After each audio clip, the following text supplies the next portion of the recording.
the City of Apache Junction Council meeting for February 20th, 2024 to order and ask everyone to put their cell phones on silent.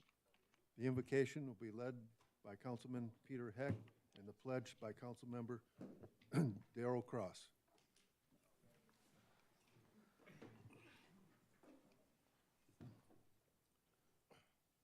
Heavenly Father, we thank you for the privilege of being able to gather together this evening to discuss city business.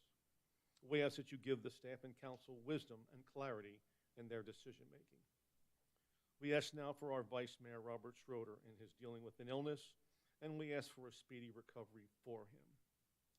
We ask you to watch over the men and women who serve in our military the world over. Keep them safe in these turbulent times. We ask also for your blessing on our first responders, including our police and fire departments, along with our EMS personnel. Please keep these brave men and women safe in their duties to protect and care for the residents of this city. Thank you for the honor and privilege we have to serve the residents of this great city. These things we ask in your name. Amen. Amen. I pledge allegiance to the flag of the United States of America and to the republic for which it stands, one nation, under God, indivisible, with liberty and justice for all. Roll call.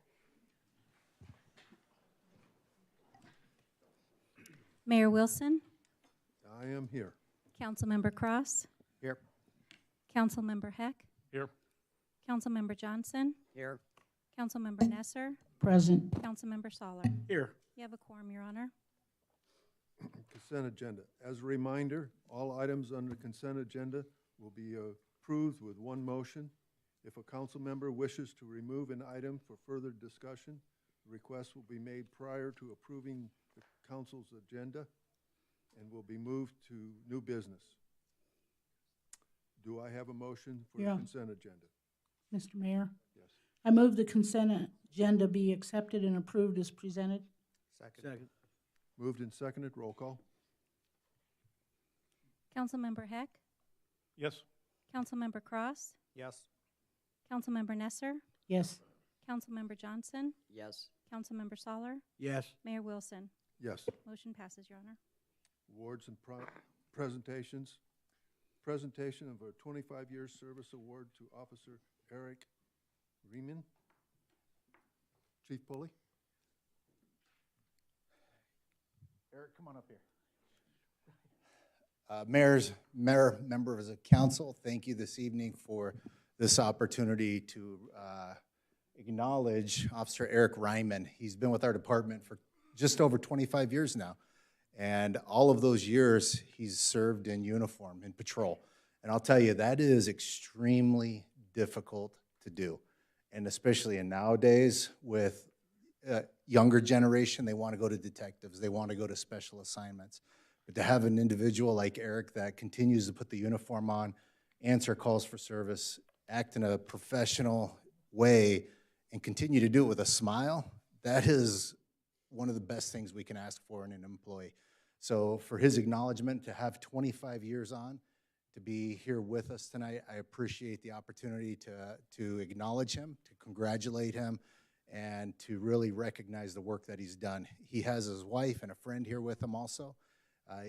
For those that know law enforcement, it's hard to do this job without your partner by your side, and Eric's lucky to have that partner here with him tonight to celebrate this 25 years. You know, one of the things that we really try to do, and I always, ever since I got into leadership roles, is when you start having officers or employees, you always want to build leaders of character. And no matter if you're a line level employee or a frontline supervisor or all the way up to the chief, to have a leader like Eric in our squad that's out there representing the city of Apache Junction, we appreciate him and we are grateful that he's been here with us. And for that, I'll turn it over to City Manager Bryant Powell.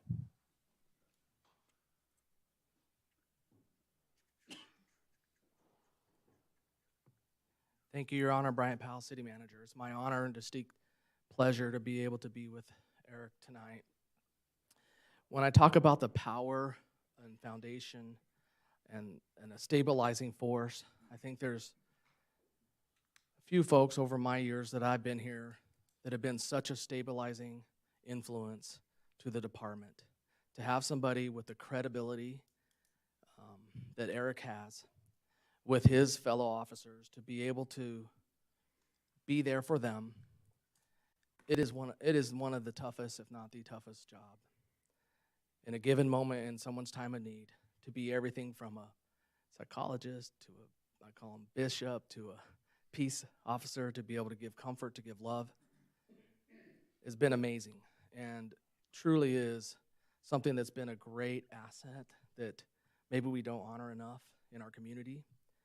The ability for him to be in the patrol division all this time, to be able to, when times are changing, in the Great Recession and pay and can we keep going, Eric's there, he's doing it. And so to the ability that we can as a community, I hope we honor him and honor his loyalty tonight and always. And it's really remarkable that we get to this point. Eric, I hope you know how much we love you, how much we appreciate you. You really mean a lot to me. You've always been here, you know, over these years. And we have a few items that we do for all our employees that make it to 25. Of course, we'll put his name up in the hall out there. We have with us a plaque that reads in appreciation for his work. We have also, I want to make sure I got this right, 40 hours of paid time off. It's the least we can do in honor of this tremendous accomplishments. And then there's a monetary award that will be deposited. Again, one of our officers has been here since the 90s.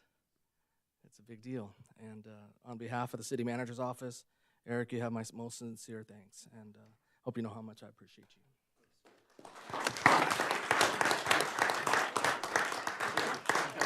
I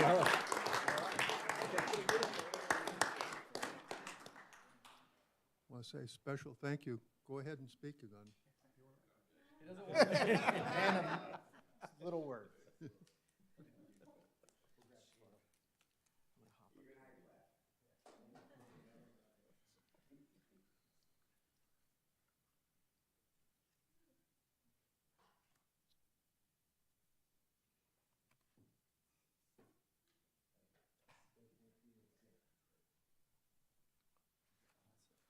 Yeah, he's not going to say something, so everybody give him another hand.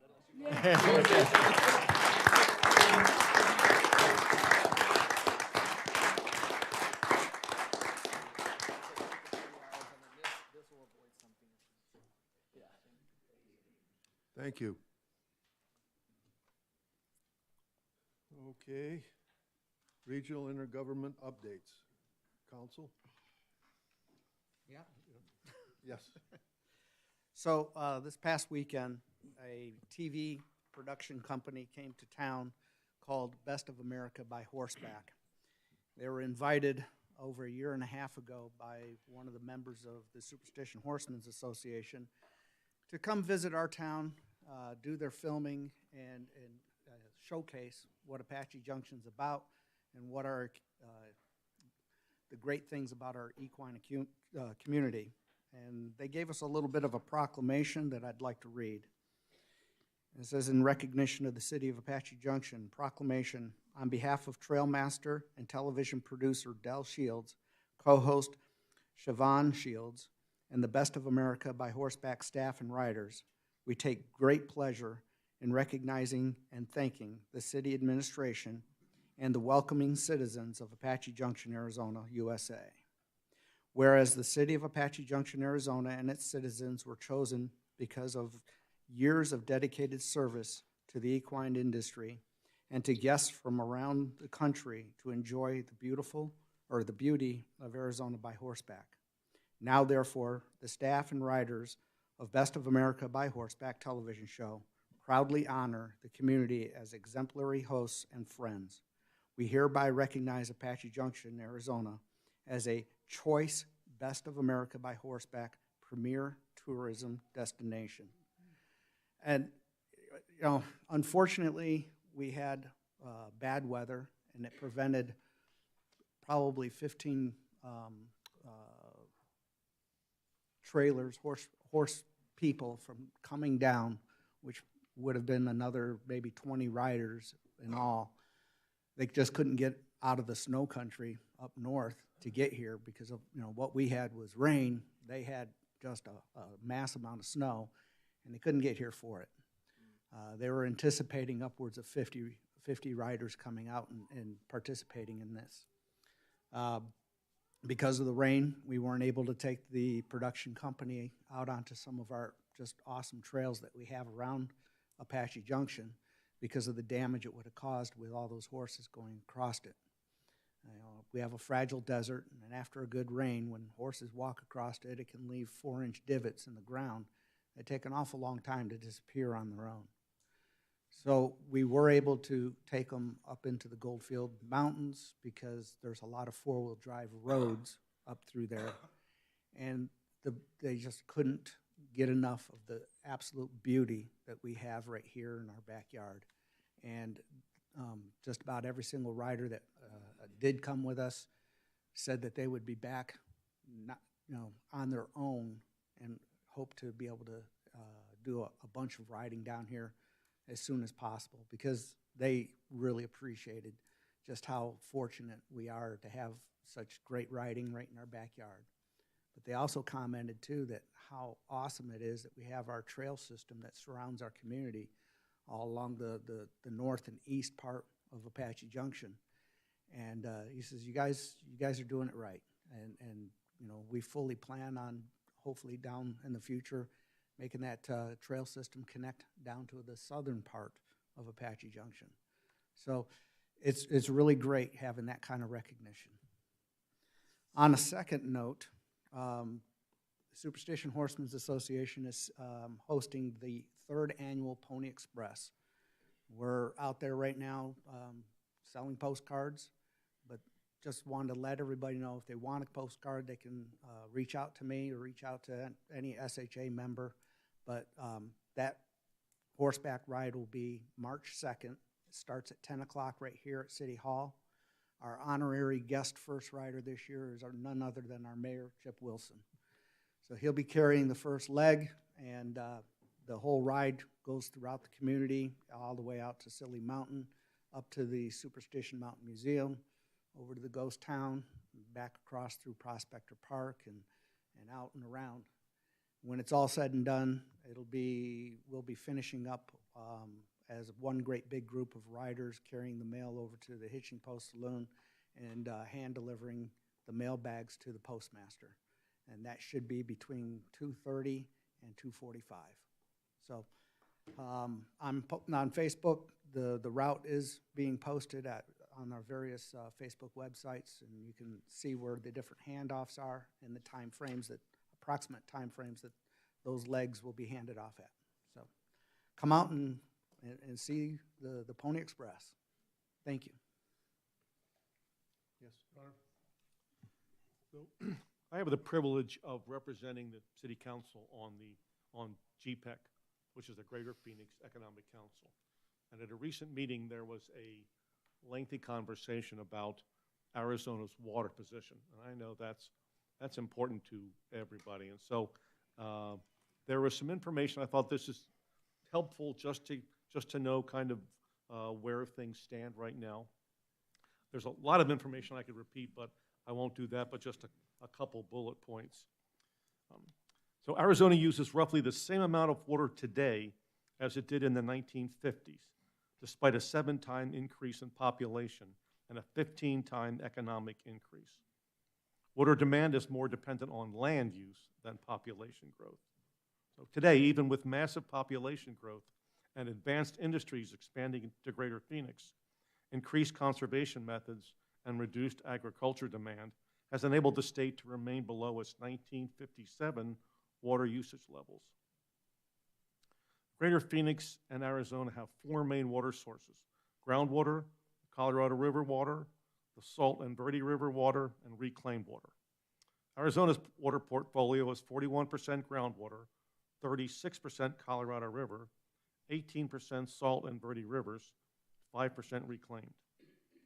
Greater Phoenix is less reliant on the Colorado River and utilizes more reclaimed water than the state as a whole, with 34% groundwater, 29% Colorado River, 25% Salt and Verde Rivers, and 12% reclaimed.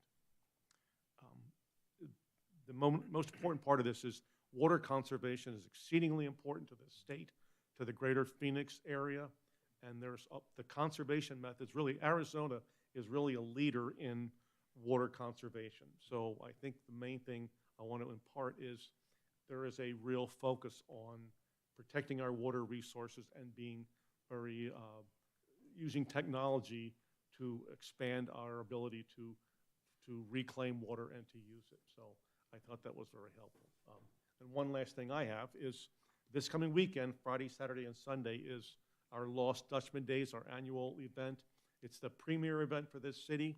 It's down at the rodeo grounds. There's the rodeo, carnival, vendors, wonderful food, music, entertainment, a lot of great events going on. And if you haven't been to a Lost Dutchman Days event, please do so, because it's great. And on Saturday morning, there'll be the Lost Dutchman Days parade. So again, a highlight for the city. Thank you.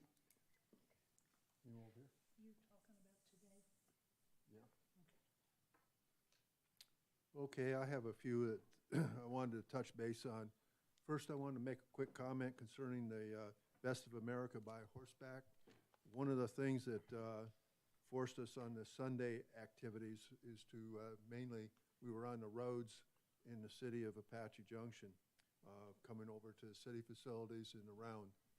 And we had the police doing a specific escort for us, so we had 4 officers in vehicles that were escorting us around. And I want to personally say thank you for the escorts, because that kept us all nice and safe. And it was something that they really thought was fantastic, that we have a community that is very much involved with everyone and their safety. This past weekend is the wonderful marathon that we had. And just to give you a little bit of the, I'm going to say the information on it, was there was grand total of 2,710 individuals that had signed up for the 5 different marathons that went on. There was over 400 that was involved in the full marathon. And in the full marathon, the youngest individual that was involved was 17 years old, and the oldest was 73. So there was this huge range of individuals there, and it was something that was fantastic. We had over 125 volunteers that were working in law enforcement. They were flaggers throughout the route, also handing out water and traffic control, keeping everybody safe. One of the things that I heard when some of the other races were coming in was some of the ages of some of the kids, and we had several in the age of 7 to 10 years of age that were involved in the shorter marathons. And the oldest one that I heard that came through was 78 years old. So it was something that was really, very much involved, and it was fantastic to see everybody involved. And we had some people that, he's absent, his wife was involved in the marathon as well. And we had our police chief involved in the marathon. And I didn't hear any complaints about your legs being all gave out the next day, but anyway. We had over 800 volunteers that were helping in the setting up and getting everything ready for the event. And they started on Thursday, and of course ended up on Sunday evening bringing everything in. So it's very, heavy involved with volunteers from the community. And I want to say a special thanks to everyone that was involved in this, and to including our city manager that was involved in going out early Sunday morning, helping put up the signage. There was, what they had estimated is a little over 7,000 people that were totally involved in this event. And it was a very crowded afterwards, when everyone was finishing up at the finishing line and watching everyone coming across the finish line. And then I also want to call a couple of events that happened today. We had a again, a meeting at the airport. It was the Phoenix Mesa Gateway Airport Authority. They had their, yes, if you notice the crowd involved in this, is the ribbon cutting for the new concourse.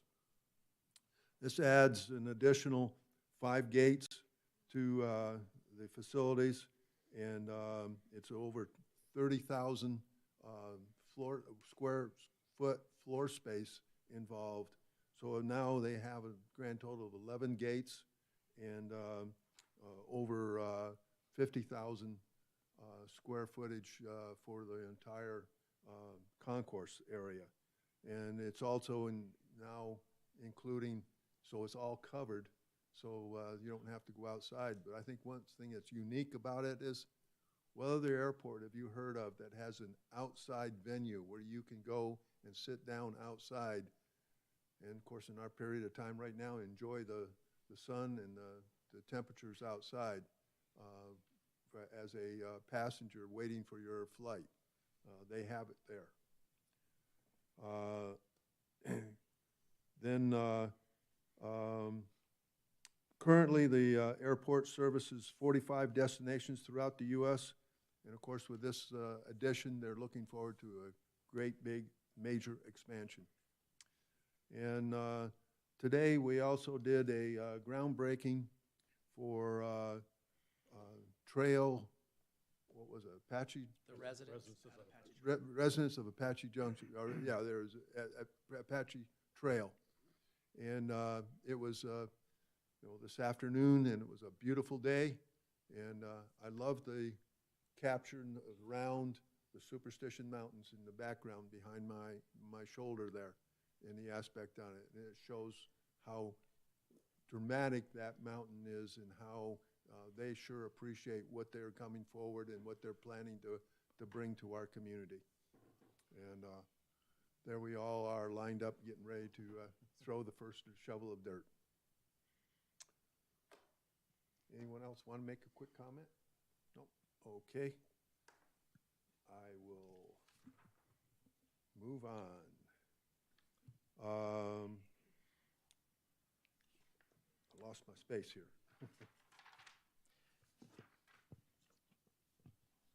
Okay, is city manager's report.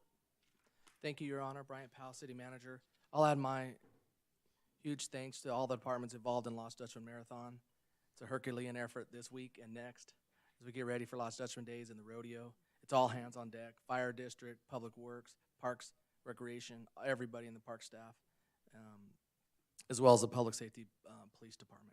We're so grateful for so many staff to be willing to help out, but it doesn't happen also without your support and the support of all the volunteers that the mayor mentioned. Thousands of people come to our community and get the chance to see it. So thank you for support on those events.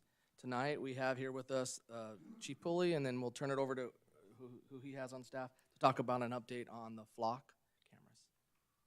Chief? Good evening, Mayor, members of council. Happy to be here again to talk about our Flock camera system that we have throughout the city. So just a recap of what Flock is. These are license plate readers, or we call them LPRs, license plate readers. And basically what they do is it's a camera that takes a snapshot in time of the rear of the vehicle and the side of the vehicle. It does not take pictures of the driver or the occupants. It is not a speed camera. It is only for the license plate and basically the make model of the vehicle. And why this is important is because it helps us to deter crime and also to fight criminals that are out there causing some chaos in our city as well as surrounding cities. There's numerous cities around the valley here in the state that have Flock cameras, and right now we currently have 25 cameras throughout the city, through all the entry points as well as throughout the different parts of the city. If you look with the data, we only keep this data for 30 days. After that, it gets scrapped and we no longer have access to it. So we know in just the last 30 days, from January 22nd to February 20th, we've had 2.6 million reads of license plates here in the city of Apache Junction. We can break those down into intersections where most cars are coming in. Part of that is just this last weekend, I looked at we have a camera on Lost Dutchman and Meridian, just as you're coming into the city. And we average usually about 1,200 to 1,500 cars that go through there, but just on Sunday, which was the marathon, we had 3,361 vehicles that passed that intersection. So kind of gives us a little bit of information on when cars are coming in, and it seems like Fridays are the big day that we're getting a lot of reads. So some of the things that we do with this is we look for stolen vehicles, we look for missing persons, we look for people that are wanted. If there's a missing child, it'll alert us. What it does is anything that the police departments throughout the country put into the National Crime Search Information Center, we're able to get a hit on that. So for example, if a vehicle is stolen or used in a crime, a felony crime where it's put into the system, it'll alert us and give us an immediate alert to our police officers that are working the area. Our officers then are able to get a picture of the vehicle and the last location within about a minute, minute and a half, 2 minutes tops, and be able to hopefully locate that vehicle. Just in the last 30 days, we've had 206 hits, but what that means is it could be a sex offender, it could be a stolen vehicle, it could be a lot of different things. One of the things that we had were 22 stolen vehicles that passed through these cameras, and as well as 6 missing persons. So again, it gives you an idea of what's coming into the city of Apache Junction. It gives us an idea of what's happening and how we can use it. We also use these cameras to help solve crime. We had an incident a couple of months ago where there was an accusation of an elderly lady that was assaulted by a man that threw her to the ground. She did not have a very good description except for the color of the vehicle and the type of car it was. We were able to pull into that database for Flock, put in the type of vehicle as well as the color, and we were able to identify the alleged suspect of the vehicle, registered owner, and locate him, and be able to close that case out. These are the types of reasons that we love having these cameras. It helps us to be proactive, but it also helps us to solve crimes and find those that are responsible for doing different things. We also had a fatal hit and run, which I think I briefed on before this past summer, and there was grainy video of the vehicle that had hit a pedestrian, left the scene, and it was our officers that just happened to be driving by and located the victim laying in the road. When we got to him, he had already passed away.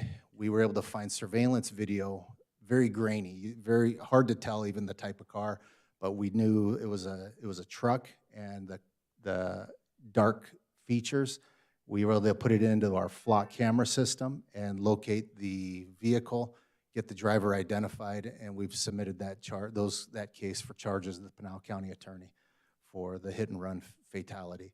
So these are the types of benefits that we're seeing. It's a great database for us to look and see if our trends for stolen vehicles are up, down, where the stolen vehicles are coming from, and work with other surrounding agencies as well. So, do any of you have any questions? You have a question? Yes, sorry, Your Honor. Chief, I know you said this before, but help me remind me and others. How quickly can that information off of these Flock cameras get to your officers? For example, if you have a car that's stolen and the camera reads that, how quickly does that would be available to your officers on the street? So we get the information on a text alert, and it also goes to our communication center within about a minute of that minute and a half of that vehicle passing the camera.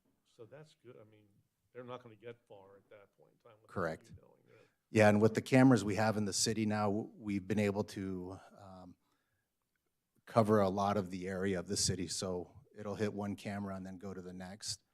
So it's been very, very helpful.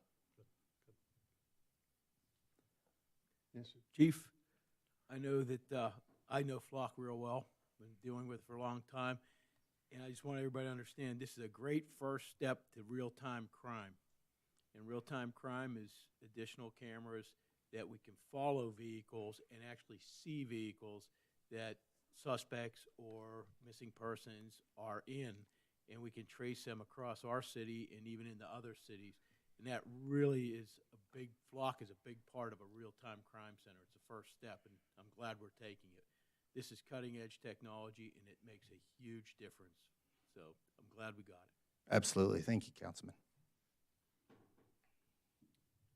Thank you. Thank you, sir. My last item is for Matt, if we can go over some current events.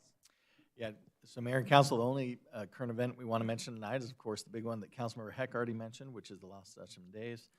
If anyone wants to know about all the stuff they have going on beyond what he told us, you can go to the website lostdutchmandays.org, and you can find out about all the events and the times for them. And then lastly, just a reminder, we do have a newsletter you can sign up for. You just go to our homepage, and it should have a pop-up that gives you the option to sign up for a newsletter. That homepage is www.apachejunctionaz.gov. Okay, thank you. Public hearings, presentation, discussion of public hearings, considerations on the purchase and sale agreement with Golden Triangle LLC for land located in downtown Apache Junction. Patrick. All right. Thank you, Mayor. Good evening, City Council. On the agenda tonight is an item to consider the city manager to authorize and execute a purchase and sale agreement for approximately a 10-acre site in our downtown district. As cited in our economic development strategic plan, the city from time to time shall consider land acquisition when it's appropriate to help us acquire property and work towards building desired uses in the downtown area. Since this site is zoned B3 and it is located in the city center, staff does find that there's going to be a variety of uses that this site can potentially anchor, which could be restaurants, retail, hospitality uses, entertainment uses, and more. And that's the subject site that's sort of on an angle, but just wanted to show the regional context there. Actually, let me briefly describe as well. So can I use this arrow? So here's the cursor. So this long side right here is Idaho. This is Apache Trail. As the audience can see, this is the Don statue, which is not part of the 10-acre site. And this is the focal point. This is generally referred to as the former Grand Hotel site. There are many positive aspects with this property that I just wanted to quickly cite. It is within an established opportunity zone, which is a federal level incentive to help spur new development. It is near large people generating nodes of activity in places including Flatiron Park, the very popular Fry's and the Old West Shopping Center, and it has nearly about 1,000 feet of frontage on Idaho Road. This is a great retail corridor, given Apache Trail has the majority of our businesses, and as well as Idaho Road. As I always love to say, Route 88, State Route 88 is one of my favorite untold roads because you got thousands of visitors that are coming through AJ to get to Gold Canyon, Tortilla Flat, Saguaro Lake, Goldfield Ghost Town, and more. So again, a great site for the city to consider. So the agenda item tonight is the purchase and sale agreement. It's a draft agreement that city staff has negotiated with the current property owner. That site is about approximately 10.63 acres, and the purchase price is $2.94 million and $300. As part of the contract, if it was to be signed tomorrow, it would start a 90-day due diligence period. That does not mean we're buying the property tonight. That is starting a due diligence process for staff to look at a phase 1, phase 2 environmental, make sure it's clean. We'll get a title report. We will get easements and an updated plat of survey to make sure it's a clean piece of property. Because of institutional knowledge here at staff, we do believe that there is a septic tank that used to serve a use on that property, so city staff has negotiated with the current property owner to remove that, and the city will partially reimburse of that aspect. So it is a great property in our growing downtown district. It is not very often when property becomes available in the downtown, and as I always kind of say, it says time, place, and manner. Through great financial stewardship of the city council, through city staff, we believe that we have a great opportunity here to acquire this property and help spur future development in our downtown district. And with that, I'm happy to take any questions you may have. Questions? Sure. Yes. Patrick, if this property were to be retained by the current owner, what was their potential proposed usage? What were they maybe hoping to put in there? Sure. So it is staff's understanding there was a preliminary plan presented to city staff a few months ago to do approximately 10 acres of multifamily use, which this being the B3 zoning district would have been a conditional use if they pursued that option. And how many stories could that have been? That is a great Rudy question. I believe they were proposing 2 or 3 stories. Is Rudy here tonight? 4 stories. He's saying three. 3 stories. 3, he's saying 3. 4. 3 to 4. Okay. Thank you. Any other question on this side? So what you're Mayor? saying is Yes. that by purchasing this land, the city would have more control so that we could bring in the retail, since we're already putting in a lot of housing in the area now. This would stop 3 to 4 story buildings from going in there and blocking all of our views and cutting off the neighbors from what they enjoy in Apache Junction. That's a great point. The property has been vacant for over 20 years. The Grand Hotel site was torn down in the early 2000s. The market has kind of shown, while there's interest in this site, having the city own it has a lot of benefits. We can help control the destiny of the uses by presenting great end users, restaurant, retail, shopping centers, what have you. There's more certainty when a municipality owns downtown property. Nearly every single community in the East Valley has owned property to some extent, and we, the city, would be the face of that property to help work with that development, get desired uses, a great site plan, and then present to city council accordingly.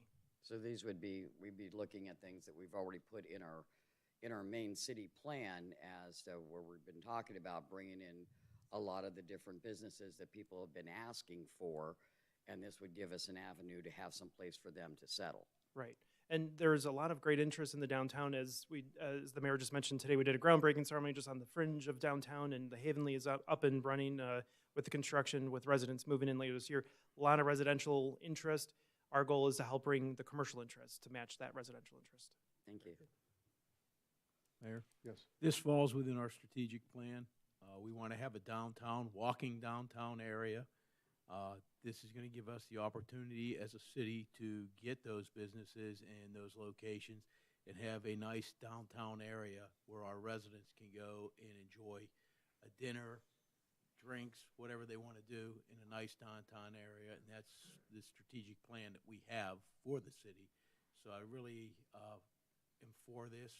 I want to keep this land for that purpose of bringing in businesses and restaurants and stuff like that.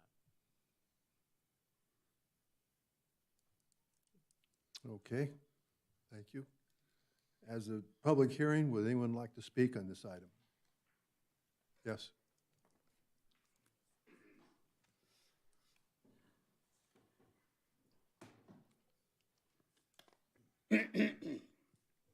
George Schroeder, 2444 West Virginia Street, AJ. So who do we have to thank for the money to buy this with? I didn't hear anything about it. Where's it coming from? I got an idea, but. So, yeah, we don't need any more apartments. We look at Phoenix and all these other downtowns. We keep putting affordable housing. First of all, those people never end up there. They end up on the sidewalks and all around and back. Drugs, whatnot. I can absolutely tell you. Anything over 2 stories, I will fight this with everything I can, including out there. It's no go. It's DOA on arrival.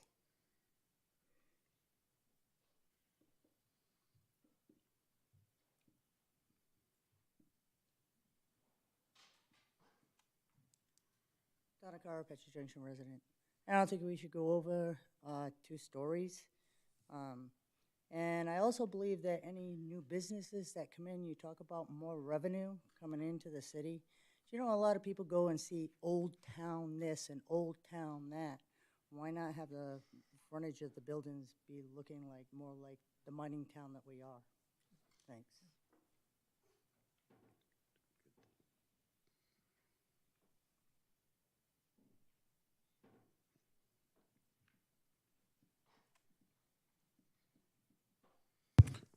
Mahmood Muhyiddin, 2304 North Cortez Road. That is a great, great opportunity for the city of Apache Junction.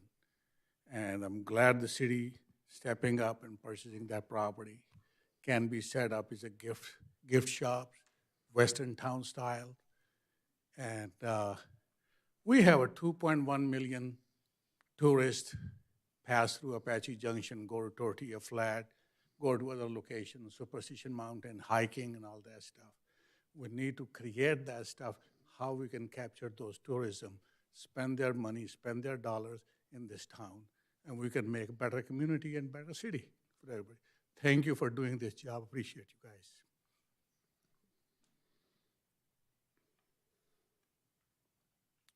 Don't see anyone else. I'll close the public hearing and ask for a motion. Mayor, Yes. I move that the purchase and sale agreement with Golden Triangle QOZB LLC for approximately 10.64 acres located in the downtown area north of the previous site of the Grand Hotel, and authorize the city manager or his designee to execute on behalf of the city any future documents necessary or appropriate to effect the city's purpose in entering into the agreement be approved. Second. Second. Second and a third. Roll call, please. Councilmember Cross, Yes. Councilmember Heck, Yes. Councilmember Johnson, Yes. Councilmember Nesser, Yes. Councilmember Soller, Yes. Mayor Wilson. Yes. Motion passes unanimously. Thank you. We don't have any old business, new business. Presentation, discuss, and possible consideration for a contract award for downtown master plan update. Patrick, again. Hi again, Mayor Wilson, City Council. Long time no see. Tonight, we are also presenting a contract for consulting services to update the downtown master plan, which is also known as the the Downtown Redevelopment Implementation Strategy. Say that 3 times fast. We refer to it as the DRIZ. The DRIZ was approximately a 14-year-old project that the Economic Development Department administered back in 2009, and having that be adopted in 2010. Quite a few things have been implemented, but with a 14-year plan, our Economic Development Strategic Plan, which was adopted in 2022, highly suggested for the City Council to consider an update to that plan. There it is. So with the emphasis of downtown and livability, we certainly want to make sure that our vision for downtown matches market realistic trends. And with this this Economic Development Plan, which is a 3 to 5 year strategic plan, it set that guide and roadmap for us to take a look at this 14-year-old plan and update that. And also, the general plans also cited in the update to the downtown master plans also cited in the general plan, which was adopted in 2020.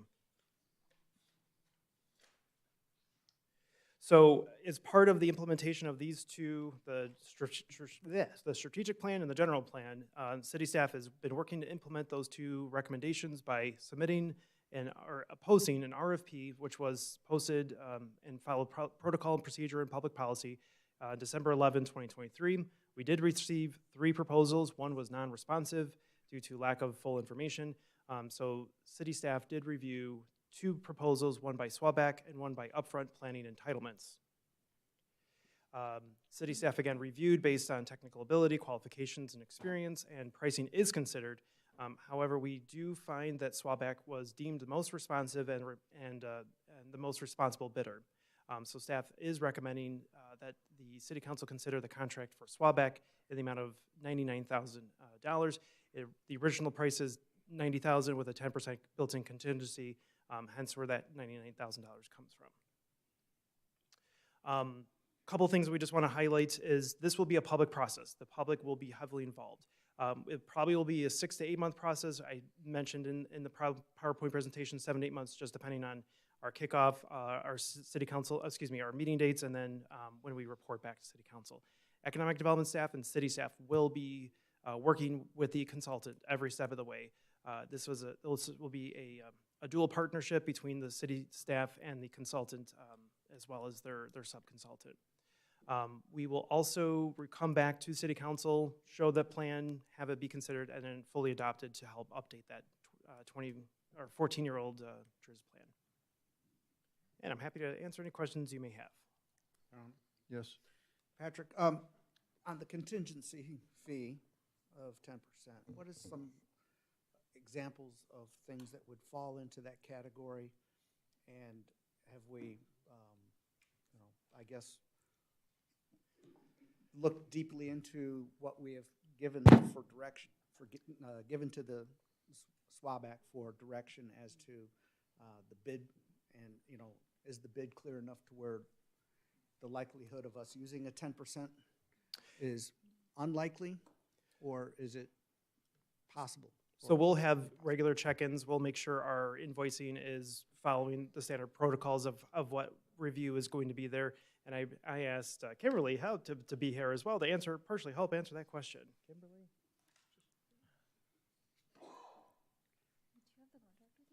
Hi, Kimberly Hope, Purchasing Administrator.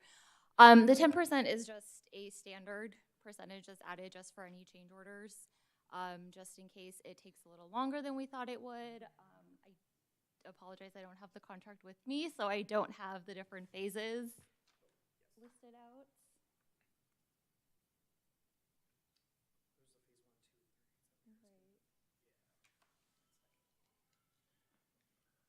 Sorry. So an example may be, if an extra public meeting was desired, but it wasn't built in the original contract, we could invite them out to do another presentation or a secondary presentation to city council or something like that. Okay. Would be the type of contingency. Right, yeah, so, sorry, so they're also. Fair enough. That's a legitimate answer. When I look at something like this and you go, good gosh, what could possibly cost, or what could we, have a run over on cost be on something like this? But just having to have another public meeting, or because we're, that makes sense. So, good, thank you. Okay, that's what I was gonna say, so good. Go ahead. Okay, anyone else? Anyone over here? No? Nope. Okay, thank you. All right, do I have a discussion among the council at all? Do I have a motion Your and a Honor. second? I'll make a motion, but I have a question for Patrick. In the motion, it doesn't say anything about a contingency. It just says not to exceed 99,000.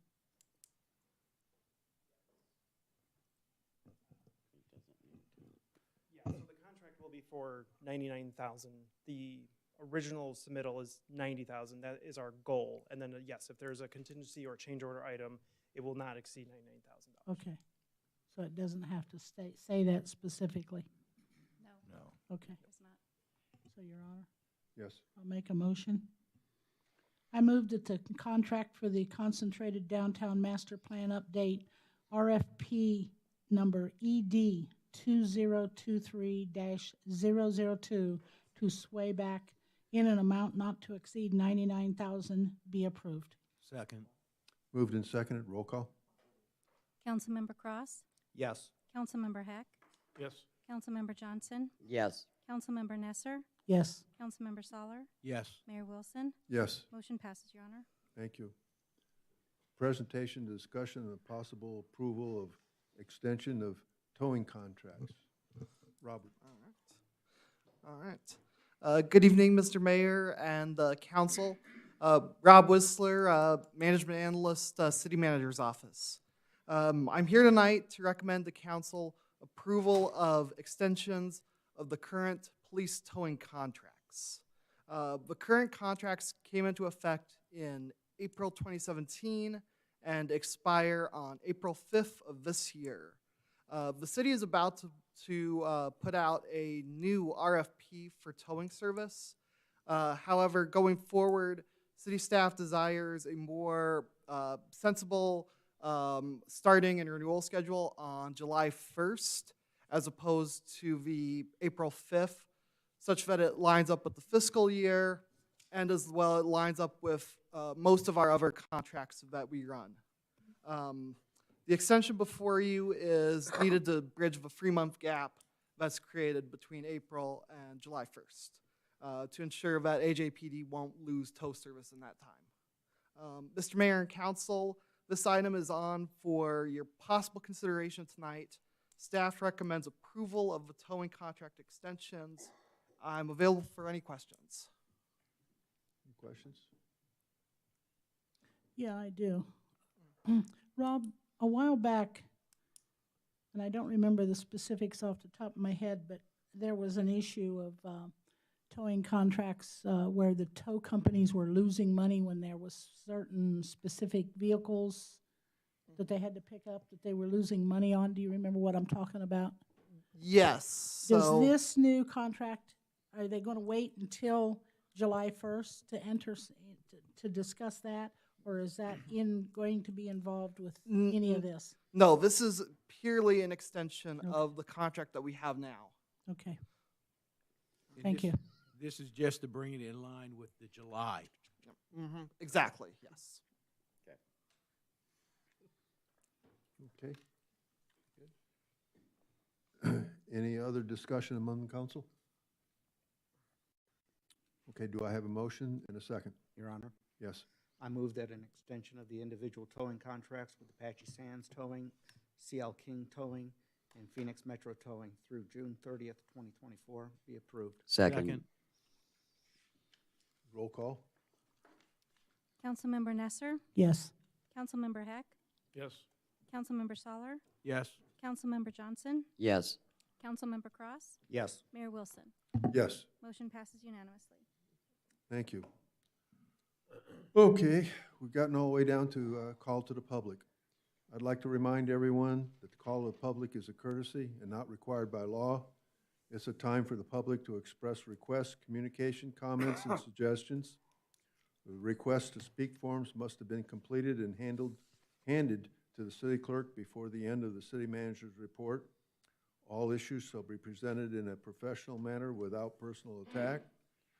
I have had several requests here on the same subject, and I'm asking those that were going to be doing that to please select one person to represent you, and we'll allow one person to speak on this issue. I'll also say that you know, those, when that person is talking, if the rest of you want to stand up so the council can see how many people were involved or wanting to express a point on it. Under the open meeting law, we cannot engage in discussion on issues presented, but may respond to criticism and may direct staff to follow up with the speaker directly and/or place the matter on a future agenda for council discussion. There is a 3-minute limit for each speaker. And I'll first ask for Donna Carr.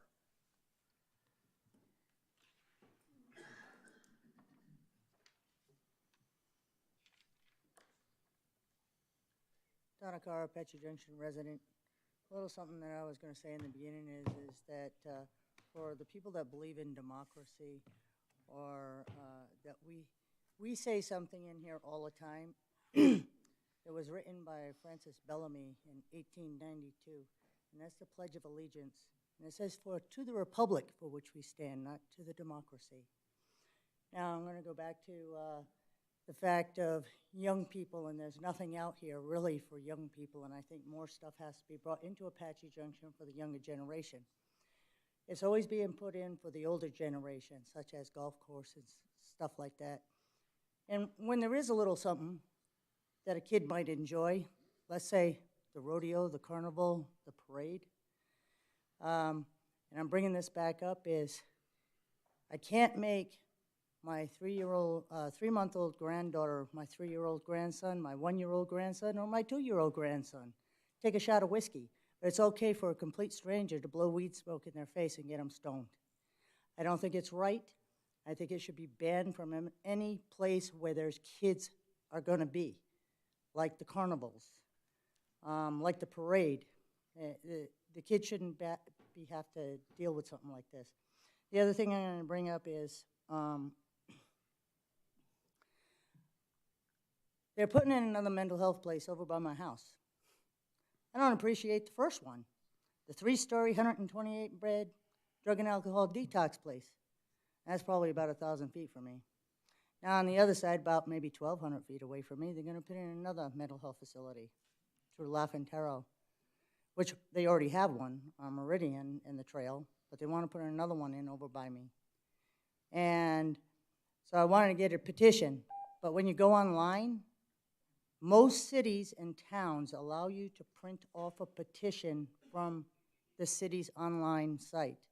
Yours does not, and I don't think that's right. I think that I have every right to petition anything that I want to petition and say that I don't believe it's right.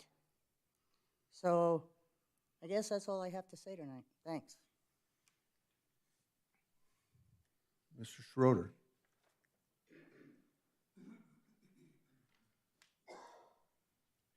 So much time, huh? George Schroeder, 2444 West Virginia Street. So I'm in Stepway. I am in Safeway. I heard some person who lived here all their life. All these people, it looks like a weekend at Bernie's. Anyway, it's funny. We got a lot of problems. We still got the squatters. I've been talking with code. We're working. They're doing some good things, but not even close to enough. People's houses burning down. People dying. I don't like to talk about this. So don't get me wrong, okay? I don't have a fat head. I don't like talking about it. Somebody's worst nightmares weren't losing their house because it burned down. So, in my neighborhood, since 2014, 8 people have died. 3 drug addicts, people of old age, natural causes. 7 people have moved on their own. And recently, just a week ago Monday, you know the house with the nice illegal fence? Her house burned down. So now I get a new house, and the fence comes down. But here's the point. Why do I get to depend on acts of God to make George Schroeder right?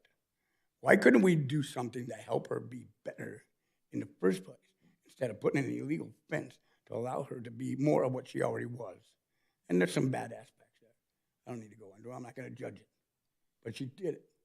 Her family doesn't like her. She didn't ask for any help, from the neighbors and nothing. But now her house burns down. Now, I'm not a godly person. I'm not. But in terms you understand, look at all the times that I've had to be right. They've come at the expense of people that just weren't right. They weren't right for my neighborhood. They weren't right in the head. I tried virulently to get rid of these people before something like this happens. And what I get from the city, we don't care. We're going to help them instead of helping you. That's retarded. Come on, we got to do better. And we're going to start enforcing the nuisance laws. I'm not asking you. I'm telling you. I don't care what people say around here. They need to be enforced. They're the spearhead of our community and the laws. We need to know who's here and what they're doing. Okay.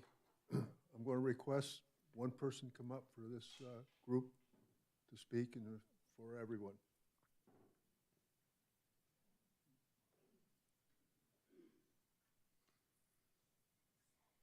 Hi, my name is Kelly Paliso, and I'm from San Diego, California. So 198 days ago, 323 small pets were delivered to 1000 West Apache Trail, right down the road, and they were given to a guy to be used as snake food. These were 323 small pets that were brought in, under city contract from San Diego, where we paid $24 million for them a year to take in and take care and rehome our pets. And these pets were killed for snake food at 1000 West Apache Trail. Unfortunately, there's not evidence because we didn't find it out where the location of it. until over 70 days later. But we initially came out here thinking that nothing was being done, but we talked to Chief Pooley, and he has investigated, so we just want to thank you for investigating.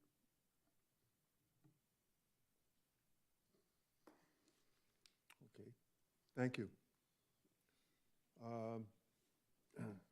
Does anyone want to respond to any of the council?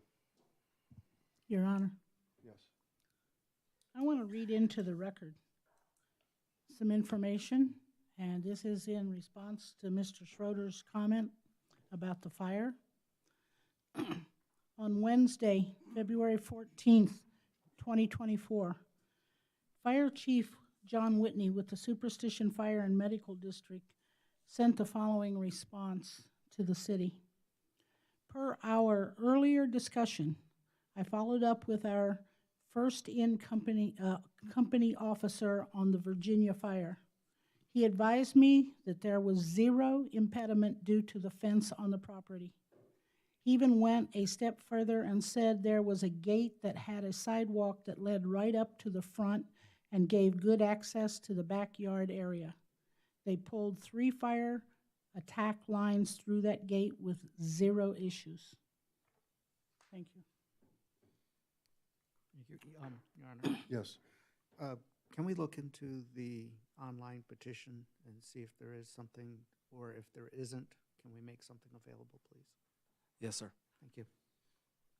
And I wanted to also state on that was the smoking and vaping is not allowed in the city parks or facilities. They need to include the area where the children are as well. Okay. I'm done. Completed. Thank you. Adjourned.